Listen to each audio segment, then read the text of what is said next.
presentation is by Mr. Sayyid Fahimul Hassan on the IFRS S2.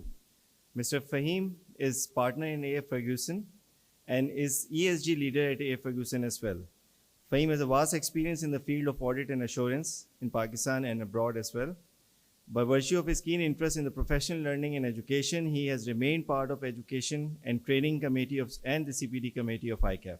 He's a regular speaker at various forums and a trainer at the Directors Training Program of IBA and ICAP. Please welcome Mr. Fahimul Hassan.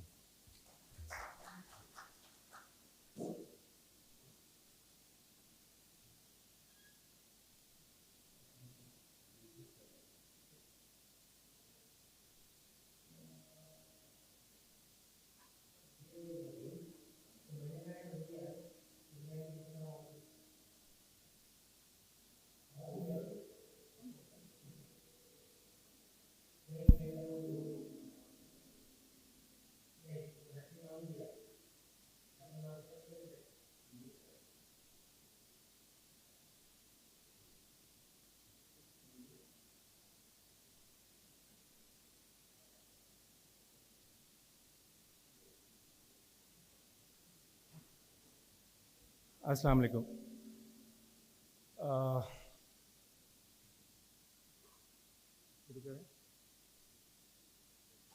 So the climate is a very interesting subject, but not the standard. So the standard is obviously not as interesting, so I'll try to make it as interactive and interesting possible.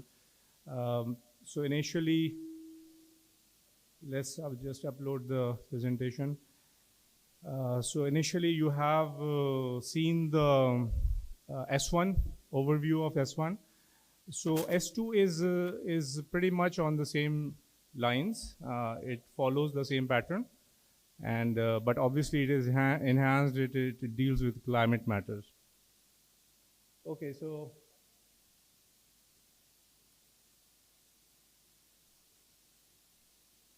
the exposure draft incorporates the TCFD recommendations. I'm sure you must be aware as to the task force for climate-related financial disclosure. So this exposure draft incorporates all those recommendations. It includes SASB's climate-related industry-based requirements. It requires disclosure of information about physical risks, transition risks, climate-related opportunities.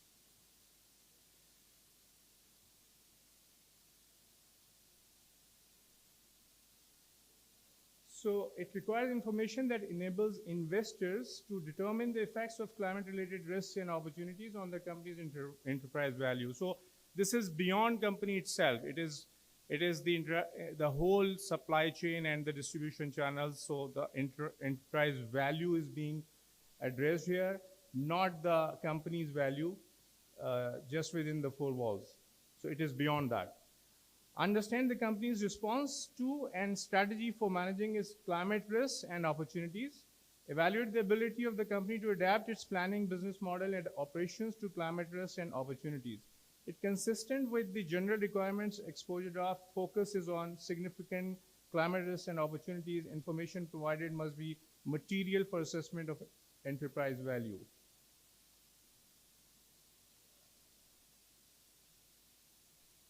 So as I mentioned, it is consistent with TCFD. So the four pillars: governance, strategy, risk management, cross-industry metrics and targets. And then there is illustrative guidance. And then it builds on SASB standards, which are the US-based standards, industry-based disclosures in Appendix B, derived from SASB standards. Proposed changes to internationalize metrics and add financed emission disclosures. So before we start the standard itself, let's just look at the concepts, a few of the concepts which are very essential to understand the standards. If we don't understand these concepts, we won't be able to understand the standard. So let's see the operations of a company. There are three common tangible inputs: energy, water, material, and it goes into the operations of the company. And the result is the economic benefits, which are in the form of dividends and returns on investments and interest. So we have a whole suite of standards, some voluminous standards running into thousands of pages, dealing with this part, the operations part, and the economic benefit part. So we have very structured standards dealing with whatever is going in, the cost of materials, the cost of operations, and the returns on investments. But unfortunately, our operations have impacts in the form of emissions, effluents, waste. These impacts are on the environment and the impacts on society. So the employees, society, customers, suppliers, other stakeholders. While we account for all these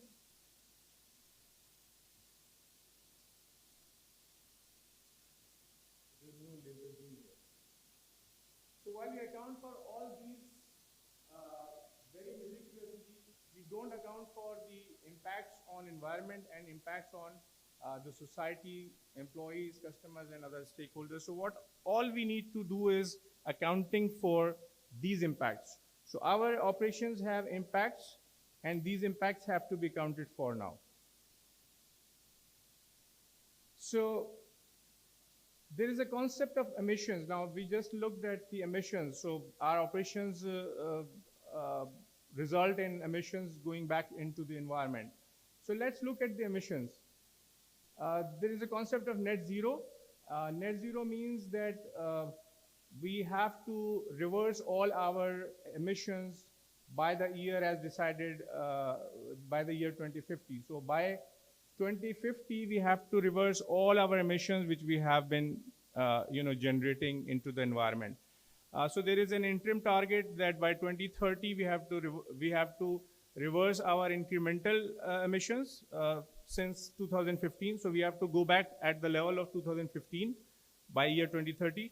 And then we have to reduce all the rest of the emissions by the year 2050. So we have to be zero, we have to be carbon neutral by 2050. And this is the concept of net zero. And this is I think, basic foundation of this standard, because it requires you to understand, and then we will see how it.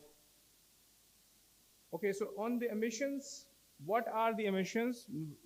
This is very important to understand. There are three types of emissions: scope 1, scope 2, scope 3.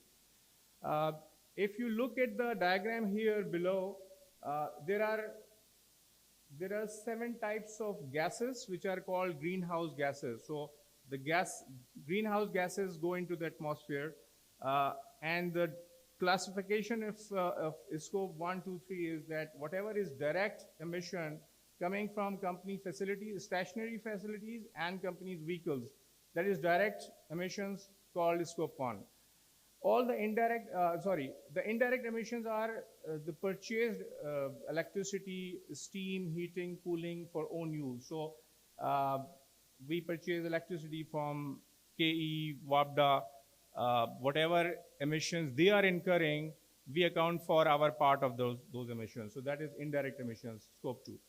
The scope 3 emissions are indirect emissions. All the rest coming in our supply chain, in our value chain, are called indirect emissions. So starting from purchased goods and services, then capital goods which are produced, then fuel energy used, transport distribution, waste from operations, then our business travels. These are all scope 3. Employee commuting to and from work, this is scope 3. Then leased assets, all scope 3.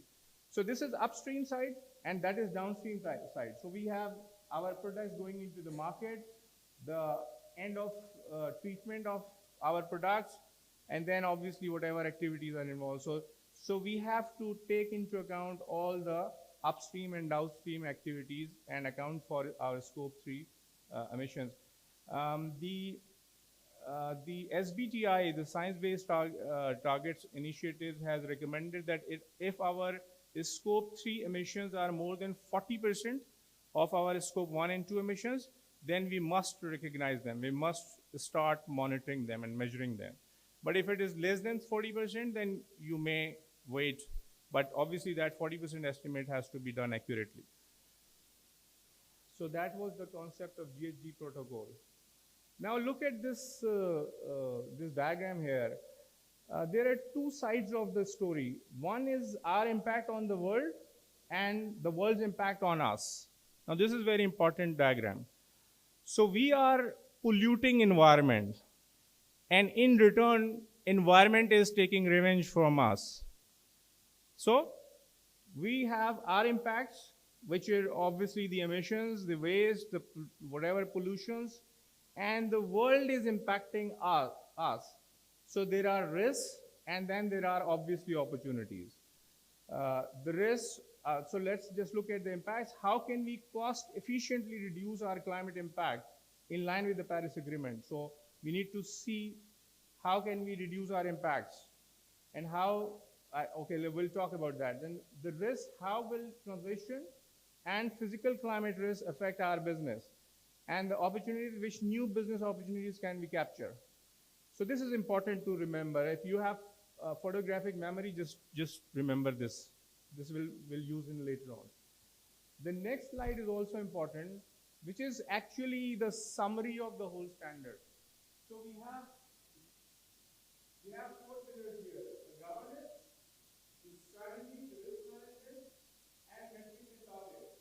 Now, metrics and targets can be for many things. So over here.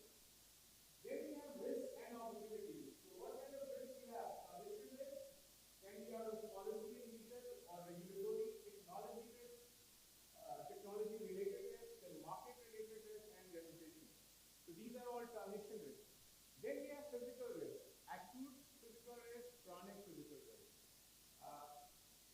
On the opportunity side, we have resource efficiency opportunities, energy source, product services, market, and use. So in all, we have to manage it. So as a company, while we have governance on the top, we have to make strategies and plans and all the activities to manage these risks and get out of the opportunities, get the best out of opportunities. These risks and opportunities have financial impacts. Everything has an impact. It may not have a financial impact today, but later on, maybe in a year's time or 2 years' time, it will translate into financial impact. So the financial impact could be on your P&L, on your balance sheet, and obviously the cash flows. How on P&L? Increasing revenues or decreasing revenues, increasing costs or maybe savings in costs, and then assets may be impaired on liabilities, new liabilities may need to go. And then capital you would need and your financing requirements may change. So this is a diagram which you need to remember to understand the whole logic behind the standard. And okay, so can anyone guess where the metrics and targets would really affect? I mean, where it is more relevant? In the risk side, in the opportunity side, in the financial impact side. The metrics and targets are really relevant. Which area? Because I have not attached these to anyone. Risk? Whoever said risk? No risk. Opportunities? Where? Opportunities. So, primarily the resource efficiency and energy source. These are the two areas where you need to reduce emissions. So you be more efficient in your resource utilization and your energy usage. Those are the two primary areas where you need your metrics and targets. But there would be obviously all the areas where you would need some metrics and targets, right?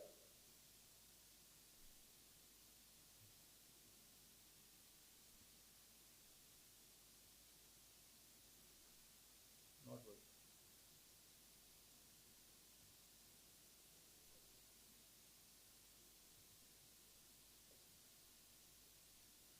Okay. So the roadmap towards sustainability reporting starts with engaging with stakeholders, identifying material topics, preparing strategy, incorporate into risk management, integrate in your business processes, monitoring performance, sustainability reporting. So what we are discussing now is the end result and the culmination of all these activities. And governance is on the top. Governance remains here throughout the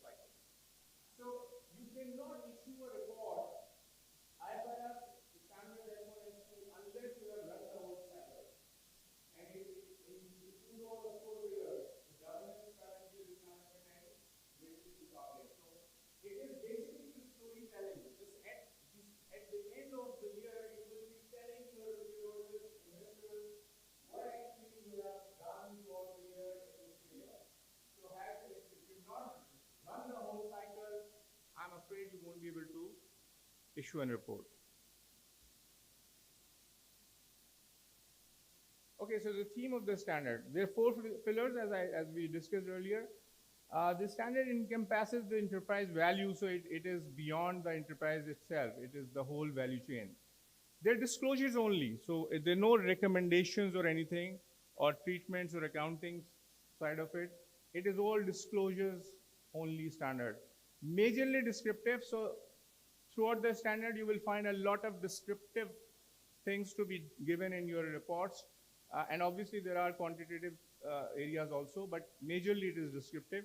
Inquiring tone, so throughout the standard it asks you to tell us how you have done this, how you have achieved this target, how your strategy was formed, how your risk management is being done. So it is the how tone throughout the standard. Process and control oriented, and it only asks about the processes and control. तो ये नहीं पूछ रहा कि जी आपने results achieve कर लिए कि नहीं कर लिए, ये पूछ रहा है कि क्या आप इस एरिया में किस तरह काम कर रहे हैं और क्या प्रोसेस इंप्लीमेंट कर रहे हैं. रिजल्ट्स नॉट बॉदर्ड, अभी आपके रिजल्ट्स बताने की जिम्मेदारी नहीं. So the process has to be reported throughout the standard. Talks about processes and controls. Tell your story. No one size fits all. ये कोई स्टैंडर्ड नहीं है कि हाँ आप एक उठाएं एक अकाउंटिंग ट्रीटमेंट सब पे लगा दें, ये वो नहीं है. ये हर आदमी अपनी स्टोरी खुद बताएगा. Higher focus on governance strategy. There is a lot more focus on governance and strategy. Strategy का by the way सबसे बड़ा एरिया है. 60% of the standard revolves around strategy. Quantitative disclosures, metrics and targets के अंदर हम quantitative की बात करेंगे.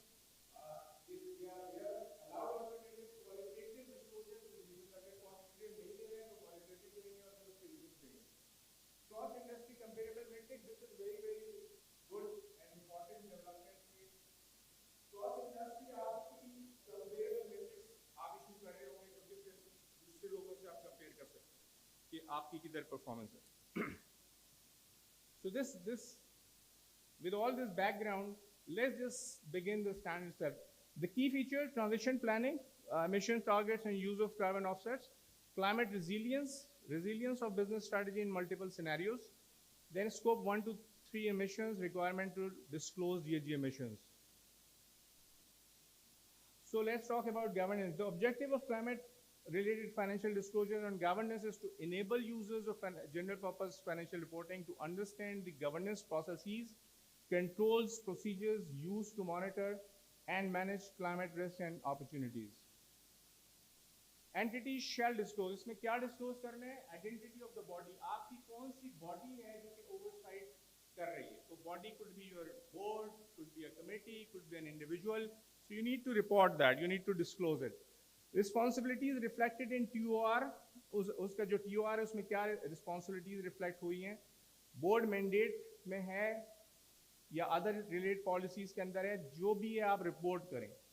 Then skills and competencies, whether the board has or the committee has the required skills and competencies to assess the risks and opportunities and all the related things. Then process and frequency of reporting to the body. So body को कब क्या reporting होती है उसका पूरा process आप report करें. Climate risk part of corporate strategy, decisions on major transactions and risk management policies. So अब आपका climate risk जो है वो corporate strategy का भी part होना जरूरी है, वो भी आपको बताना है. Decisions on major transactions हैं तो उस पर भी आपने report करना है कि climate risk को आपने कैसे handle किया है, and risk management policies में भी उसका part होना जरूरी है. Target setting, monitoring performance including remuneration linkages. ये पूरा process आपको बताना है कि how do you do that, as I said कि how you monitor, how you are target setting the target, how you are monitoring performance and remuneration पे कोई link अगर आपने दिया है तो वो बताना जरूरी है कि आपकी जो management है उसका remuneration link है इस climate risk को manage करने से related, उसकी metrics को achieve करने से related. And then management role क्या है इस पूरे area में वो भी आपको disclose कर रहे हैं. The next one being strategy. The objective of climate-related financial disclosures and strategies is to enable users of general purpose reporting to understand an entity's strategy for addressing significant climate risks and opportunities. इसके अंदर 4 areas हैं climate-related risk opportunities. strategy and decision making, financial position, financial performance, cash flows, climate resilience, scenario analysis.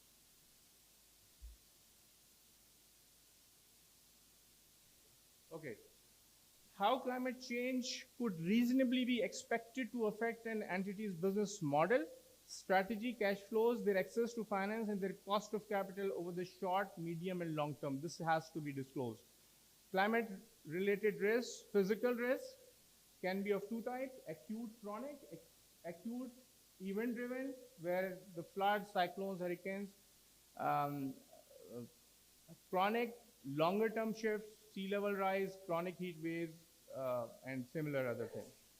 Transition risk is the risk arising out of policy change, regulatory change, legal change, or technological changes, reputational risk you are running, and then market change. The consumer behaviors are shifting, so you need to, that falls into transition risk.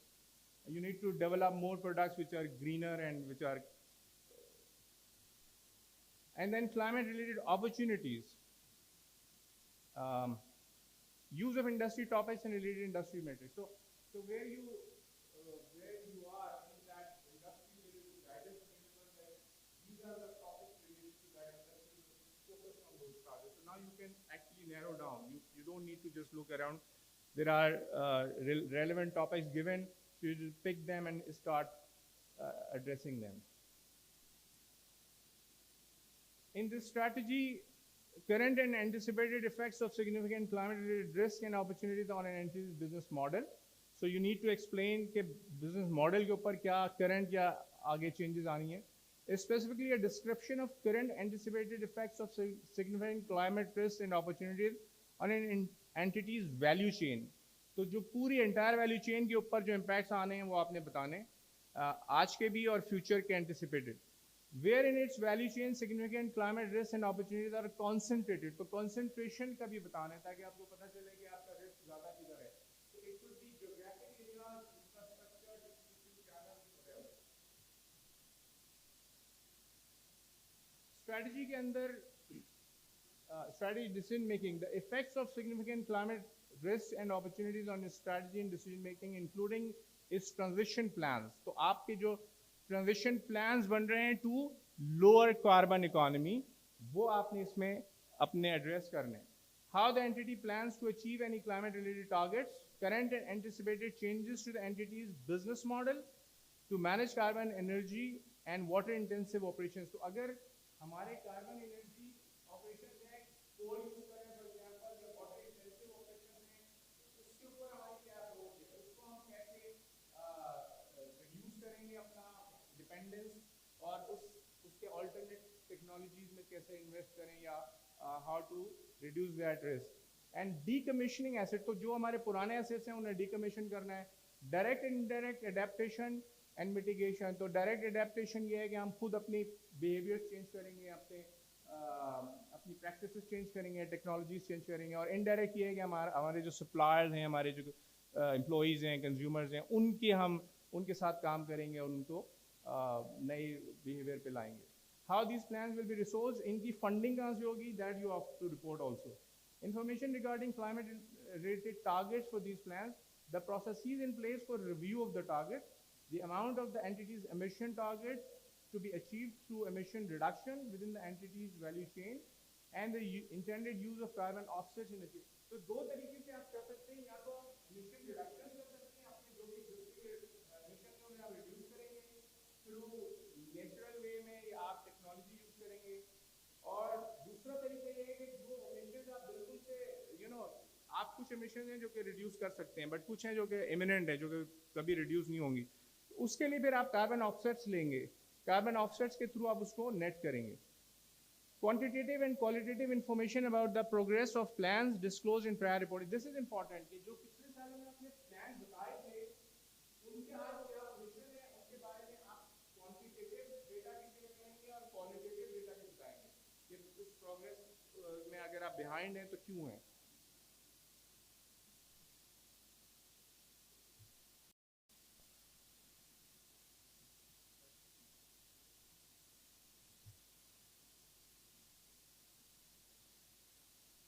Okay.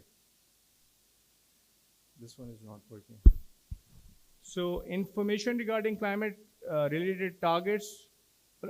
So we are talking about carbon offsets. So the requirement is that intended use of carbon offset in achieving emission targets. In explaining the intended use of carbon offset, the entity shall disclose the extent to which the targets rely on the use of carbon offsets, whether the offsets will be subject to a third-party offset verification or certification scheme, and if so, which scheme, the type of carbon offsets, are these nature-based or based on technological removals, carbon removals, and whether the amount intended to be achieved is through carbon removal or emission avoidance, any other significant factor. So these have to be reported on carbon offsets. On the financial position, financial performance and cash flows, the effects of significant climate risks and opportunities on the entity's financial position, that is balance sheet, performance, P&L, and cash flows for the reporting period, and the anticipated effects over the short, medium, and long term, including how these risks are included in the financial planning. So how significant climate risks and opportunities have affected the entity's most recently reported financial position, performance and cash flow. तो जो पिछला साल गुजरा है उसके अंदर अगर कोई उसके बाद कोई डेवलपमेंट हुई है जिससे कोई अफेक्ट आया है तो that we have to report. Then risk and opportunities are expected to result in material adjustment in assets and liabilities values reported in the next year's financial. तो जो next year में अगर हम जो रिपोर्ट करने जा रहे हैं उसमें कोई material adjustment हमको नजर आ रही है तो वो भी हमको रिपोर्ट करनी है अभी. How the entity expects its financial position to change. तो बैलेंस शीट में क्या चेंज आएगी over time given a strategy to address significant climate risk opportunities including planned sources of funding, and how the entity expects performance, financial performance to change. तो P&L में जो changes आएंगी over time given a strategy to address significant climate. तो जो हमने बिल्कुल पहली शुरू की 2 स्लाइड्स अगर आपको याद हो तो उसमें हमने एंड पे कहा था कि जी आपके इम्पैक्ट जो होंगे वो इधर रेवेन्यूज बढ़ जाएंगे या कम हो जाएंगे, कॉस्ट में चेंजेस आएंगी, इसी तरह से एसेट लायबिलिटीज में आएंगी, तो ये आपको डिस्क्लोज करने हैं. If the entity is unable to disclose quantitative information for the above, an explanation of why that is the case. And when providing quantitative information, an entity can disclose single amounts or a range.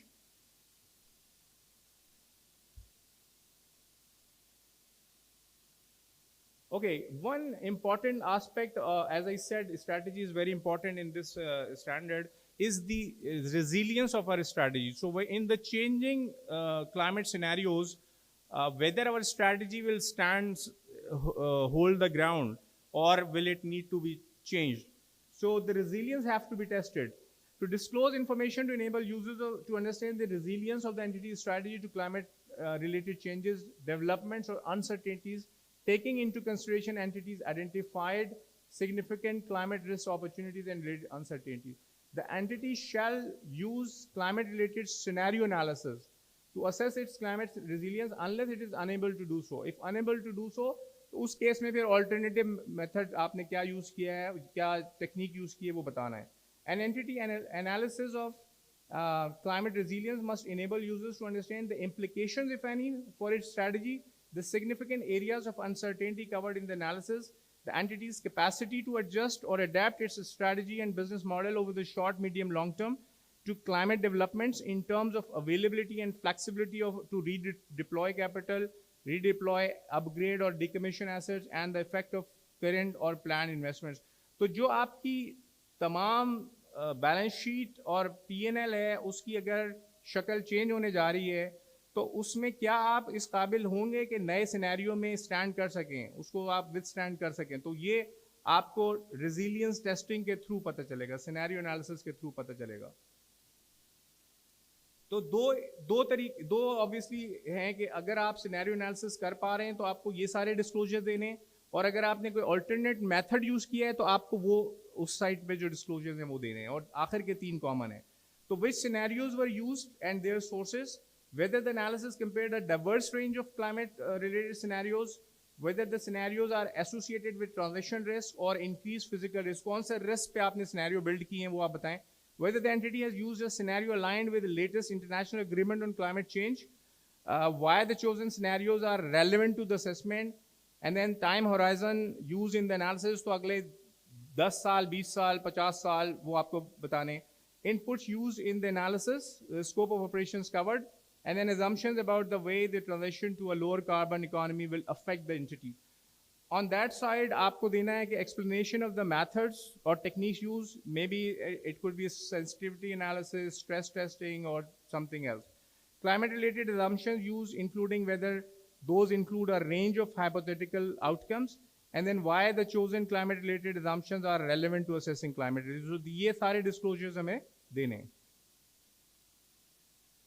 अच्छा, ये एक इस just an illustration के जिधर transition risk and opportunities के अंदर आपका policy risk 15 साल के ऊपर आपकी जो कॉस्ट प्रोजेक्टेड कॉस्ट होगी वो आप देख रहे हैं 1.5 डिग्री सेल्सियस सिनेरियो में, 2 डिग्री सेल्सियस में, 3 डिग्री सेल्सियस में, या आपके अपने एनडीसीज हैं आपने उसके ऊपर बना रहे हैं. तो these can be the scenarios build. इसी तरह टेक्नोलॉजी के अंदर नेक्स्ट 15 ईयर्स के अंदर नई टेक्नोलॉजी में अगर आप जा रहे हैं, ग्रीन रेवेन्यूज आपके जनरेट हो रहे हैं, देयर ऑब्वियसली अपॉर्चुनिटीज, तो वो इन सिनेरियोज में कितने उसका इम्पैक्ट्स आप पे क्रिएट हो रहे हैं. इसी तरह फिजिकल रिस्क एंड अपॉर्चुनिटीज के अंदर एक्यूट फिजिकल क्या क्या हो सकता है वो आप असेस करें और वो टेस्ट करें कि आप रेजिलिएंट हैं या नहीं है. उसमें एक्सट्रीम वेदर में extreme heat and cold waves, precipitation and snowfall, wind gusts, tropical cyclones, and then chronic के अंदर coastal flooding, fluvial flooding and wildfires, जो कि बड़ा कॉमन सा हो गया. तो ये आपको अगले, अगर आप 15 साल पे कर रहे हैं या अगर आप अगले 20 साल 30 साल पे कर रहे हैं, तो वो कंसिस्टेंटली आपको पूरे सिनेरियोज बिल्ड करने और उनके इम्पैक्ट्स को असेस करना है. Okay, let's talk about risk management, the third pillar. The objective of climate-related financial disclosures on risk management is to enable users of general-purpose financial reporting to understand the process or processes by which climate risks and opportunities are identified, assessed, and managed. Okay, when disclosing information about the process or processes by which climate risks and opportunities are identified, assessed, managed, the entity shall disclose how it assesses the likelihood and effects associated with such risks, such as the qualitative factors, quantitative thresholds, and other criteria used, and how it prioritizes climate risks relative to other types of risks, including its use of risk assessment tools, for example, science-based risk assessment tools. तो ये जो दो हैं पहले, ये हमारे materiality के अंदर कवर होते हैं. जो नॉर्मली हम मटीरियलिटी असेसमेंट कर रहे होते हैं, उसमें ये दो चीजें हम देख रहे होते हैं, ये हमें रिपोर्ट करना है. The input parameters it uses, for example, data sources, the scope of operations covered, and the detail used in the assumptions, and whether it has changed the processes used compared to the prior reporting period. ये भी बताना है कि अगर हमने risk management में कोई changes किए हैं पिछले साल से. अच्छा, अपॉर्चुनिटी साइड के ऊपर the process it use to identify, assess and prioritise the opportunities, and then again monitor and manage how do we do that, the risk including related policies, the opportunities including related policies, the extent to which and how the climate risk identification, assessment, and management processes are integrated into the overall risk management process, and then the extent to which and how the climate related opportunity identification, assessment, and management process or processes are integrated into the overall management processes. तो ये दोनों integration जो होनी है, इसको भी आपने report करना है. अच्छा, this is obviously just an illustration. Transition risk जो हैं वो आपके ये चार हमने पहले भी देखे हैं, वही हैं. Physical risk, acute physical, chronic physical, और opportunities, resource efficiency, can be use of more efficient modes of transport, efficient buildings, reduce water usage, use of recycling, energy usage, resource, इसके अंदर भी आप लोअर का एमिशन के ऊपर shift कर रहे हैं. इसी तरह प्रोडक्ट सर्विसेज के अंदर नई प्रोडक्ट्स में R&D हो रहा है और इनोवेशन हो रही है, वो आप इसमें देख रहे हैं. और market opportunity, exploring new markets और types of assets in order to diversify activities. अच्छा जी, last one is metrics and targets. The objective of climate-related financial disclosures or metrics and targets is to enable users of general-purpose reporting to understand how an entity measures, monitors, and manages its significant climate risks and opportunities. These disclosures shall enable users to understand how the entity assesses its performance, including progress towards the targets it has set. इसमें जो cross industry metric categories दी हुई हैं उसके अंदर green house gas emissions के ऊपर matrix and targets matrix बतानी ज़रूरी हैं, हम किस तरह से उसमें रिडक्शन करने जा रहे हैं। ट्रांजेक्शन रिस्क के ऊपर इसी तरह फिजिकल रिस्क पे amount and percentage of our assets exposed to the transaction risk and exposed to physical risk and opportunities. Then capital deployment, कितनी हमें फंडिंग की ज़रूरत पड़नी है, उसके मैट्रिक्स हमने अब बनाने। और इंटरनल कार्बन प्राइसेस, जो अगर कंपनी ने अपनी कोई इंटरनल कार्बन प्राइसिंग सेट की है तो वो डिस्क्लोज करनी है। और remuneration, whether it is linked with the so जो भी remuneration related KPIs हैं वो disclose होने। Industry based requirements in preparing these disclosures, an entity shall consider whether industry based metrics associated with disclosure topics could be used in whole or part of the to meet the requirements. तो cross industry metric categories दी हुई हैं, वो हर जगह लगेंगी। और फिर specific to industry matrix हैं, वो आप अपने हिसाब से देख लेंगे। अच्छा, हम एक दो स्लाइड्स के अंदर जो इसकी ग्रीन हाउस गैस एमिशंस है उसको डिस्कस कर लेते हैं। And I think that would be the last slide. Yes, so green house gas emissions, उससे रिलेटेड जो डिस्क्लोजर हैं वो हैं, उसके बाद हम टारगेट्स देख लेते हैं। Absolute gross scope 1 to 3 emissions and emission intensity for each scope। तो हमें ग्रॉस emissions बतानी है, नेट नहीं बतानी है कि हमने एक्चुअल ये की थी बट आपस में हमने नेट भी कर दी तो नेट पे आ गए। नो, ग्रॉस emissions होंगी 1 2 3 all 3 and emission intensity for each scope। emission in तो एब्सोल्यूट इज लाइक मैंने इतने मेट्रिक टन की emissions करी है, और इंटेंसिटी मीन्स कि उसको मैं अगर पर प्रोडक्ट पे लेके चला जाऊं तो मैंने हर प्रोडक्ट पे इतने मेट्रिक टन्स की एमिशंस करी है, तो वो इंटेंसिटी बन जाती है। For scope 1 and 2 emission disclose, जो हमने डिस्क्लोज किए हैं, disclose emissions separately for the consolidated accounting group. तो जिधर हम कंसोलिडेशन कर रहे हैं उस पूरे ग्रुप की एक साथ रिपोर्ट होंगी, और जो अनकंसोलिडेटेड सब्सिडीज हैं या एसोसिएट जेवीज हैं उनकी हम अलग से रिपोर्ट करेंगे। The approach use to include emissions for the कौन सी अप्रोच हम यूज़ करें, एंटिटीज इंक्लूड्स एज एसोसिएट, जो एसोसिएट और जो नॉन कंसोलिडेटेड सब्सिडीज और दूसरी हैं, उसमें हमने कौन सी अप्रोच यूज़ की है? दो अप्रोचेज हैं, एक्विटी शेयर मेथड है या operational control method in the GHG protocol. तो वो हम अप्रोच बताएंगे कि हम कौन सी फॉलो कर रहे हैं। The reason for the choice of approach and how that relates to the disclosure objective for metrics and targets, ये भी बताना है कि हमने क्यों ये अप्रोच फॉलो की है। स्कोप 3 के लिए, for scope 3 emission disclose entity shall include upstream and downstream emissions। तो आपने जो शुरू में हमने एक स्लाइड पे देखा था कि upstream emissions स्कोप 3 में आती हैं, फिर इसी तरह downstream, तो वो सारी आपने इंक्लूड करनी है। The categories included to enable users to understand which scope 3 emissions are included or excluded। तो अगर आपने कहीं स्कोप आउट की हुई है अपनी स्कोप 3 को, तो वो आपने बताना है, कैटेगरीज बना के आप बता सकते हैं। When the entities measure of scope 3 emissions includes information provided by entities in its value chain, it shall explain the basis for that measurement।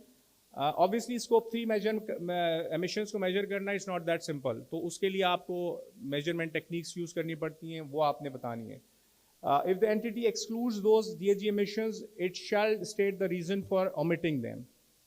ठीक है, तो ये measured in accordance with the GHG protocol for corporate standards। ये GHG emissions हो गया। अच्छा, lastly targets है, तो टारगेट से रिलेटेड जो डिस्क्लोजर देने हैं, metrics used to assess progress towards reaching the target and achieving its strategic goals। तो जो metrics हम उस target के लिए use कर रहे हैं हमने वो देनी है, it's the KPI basically। The specific target the entity has set for addressing climate risks and opportunities, whether this target is an absolute target or an intensity target, the objective of the target, for example, mitigation, adaptation, or conformance with sector or science-based initiatives, how the target compares with those created in the latest international agreement on climate change, and whether it has been validated by a third party, whether the target was derived using a sectoral decarbonization approach। तो अगर एक पूरा sector decarbonize होने जा रहा है, तो जो आपकी इंडिविजुअल कंपनी के टारगेट्स हैं वो वहीं से डिराइव होंगे। आप ये नहीं कह सकते कि आप अपने टारगेट्स कुछ और बना दें जबकि आपके सेक्टर के कुछ और हों। the period over which the target applies, the base period from which progress is measured, and any milestones on interim stages or interim targets. So I think this is it. We can address the questions if in the Q&A session.